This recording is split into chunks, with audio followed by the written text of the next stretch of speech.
Order one rule one of CPC, इस example के through समझते हैं। 3 लोग हैं ए बी सी, वो तीनों ट्रेन में बैठ के राजस्थान जा रहे हैं। ए का आरजेएस का एग्ज़ाम है, बी की बिजनेस मीटिंग है और सी की शादी है। ट्रेन के ड्राइवर की नेग्लिजेंस की वजह से ट्रेन का एक्सीडेंट हो जाता है, इसलिए ए एग्ज़ाम नहीं दे पाता, वो फेल हो जाता है। बी बिजनेस मीटिंग अटेंड नहीं कर पाता और सी की शादी टूट जाती है, मतलब तीनों को नुकसान हो जाता है। अब वो तीनों ए बी सी में भी जॉइंट एज प्लेंटिफ, और वो एक ही सूट डाल सकते हैं। क्यों? क्योंकि ऑर्डर वन रूल वन इसकी परमिशन देता है। ऑर्डर वन रूल वन की 2 कंडीशन है।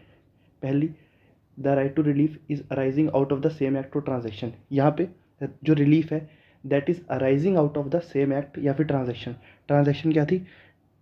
ट्रेन का एक्सीडेंट, तो सेम ट्रांजेक्शन है, ठीक है। तीनों अब का नुकसान क्यों हुआ? क्योंकि ट्रेन का एक्सीडेंट हो गया, तो ये ट्रांजेक्शन थी जिससे रिलीफ निकल के आ रहा है। दूसरी कंडीशन, अगर वो सेपरेट सूट डालेंगे तो कॉमन क्वेश्चन ऑफ फैक्ट या लॉ विल अराइज, तो इसलिए दे